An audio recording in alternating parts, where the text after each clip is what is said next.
하나투 한번 보겠습니다.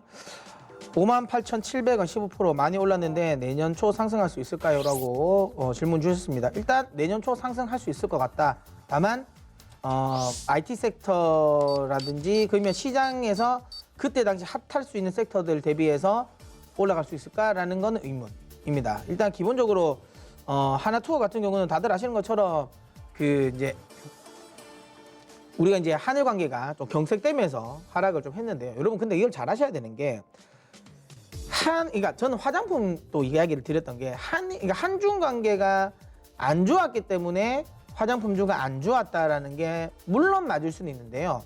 그게 진짜 지금 현재의 화장품주들의 근본적인 이유일까라는 건 생각을 합니다. 그러니까 왜냐하면 중국 내에서도 매출 비중이 그러니까 잘하고 있는 애들은 또 잘하는 거거든요. 그러니까 실질적으로 그냥 핑계가 아닐까? 장사가 원래 안 되고 있었는데 그게 이제 추가적으로 좀 이제 더 하락의 빌미를 만들어준 게 아닌가라는 생각을 하는 거고요. 하나투어 역시도 그런 것 같거든요. 하나투어를 보시면 아시겠지만 우리 한일 관계와 관련된 부분이 없을 때도 계속 주가는 하락을 했었어요. 그러니까 여행업 특히 이 패키지 사업을 중심으로 하는 여행사들이 지금 현재는 이게 사실 사양 산업이라고 하기는 그렇지만 성장 산업이라고 말하기도 좀 애매하죠. 왜냐하면 우리가 지금 해외여행을 예전처럼 막 못 가는 게 갑자기 확 가고 이런 지금 우리가 세대가 아니지 않습니까?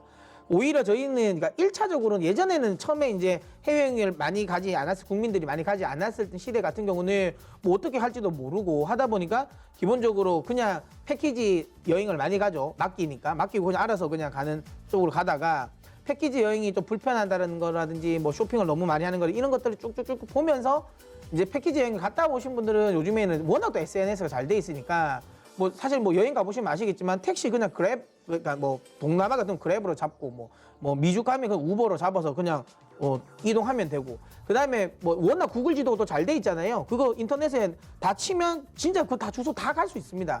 그리고 또 혹시라도 언어가 잘 안 된다. 그 언어도 사실은 요즘에 물론 정확하게 번역은 안 되지만 스마트폰 같은 경우는 또 통역기 역할도 하거든요. 그 쓸만하단 말이에요.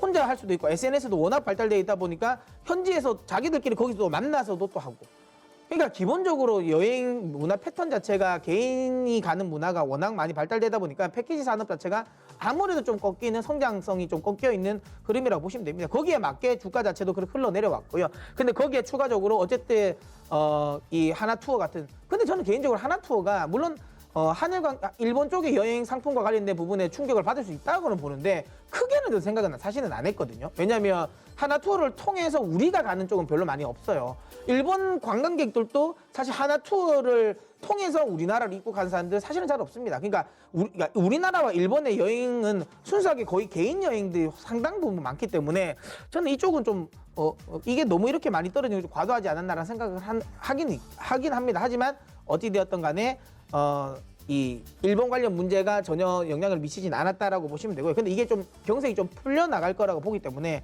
기본적으로 이 시발점이 될 수 있는 가격대 65,000원 라인까지는 올 것 같아요. 65,000원까지는 올 것 같으니까 손절을 하실 필요는 없다. 다만 그럼 이 이상의 탄력성이 있을까? 그건 아니라는 거죠. 왜냐하면 이 정도 아까 말했던 65,000원이 한일 관계 경색과 관련된 부분 때문에 떨어진 거고 이 위에서는 본질적인 문제예요. 본질적으로 그러면 하나투어가 성장할 수 있냐 없냐의 문제인데 저는 개인적으로 좀 힘들지 않을까라고 생각을 하고 있습니다. 면세점이라든지 호텔 사업은 사실은 지금 좀 적자를 보고 있으니까 제가 보기엔 좀 크게 나아질 것 같지는 않고요. 기본적으로 오늘 이제 그 IMM 이제 P 쪽이죠. 그러니까 사모펀드 쪽에서 이제 인수를 이 최대주주로 등극하면서 조금은 더 이제 이 자본에 대한 여유는 생겼지만 제가 보기에는 근본적인 요인은 바뀐 건 없다라고 보고 있습니다. 그래서 목표가는 65,000원 정도까지만 들고 가시고요. 거기서는 익절하고 다른 종목을 좀 교체하셨으면 좋겠다라는 이야기 드리도록 하겠습니다.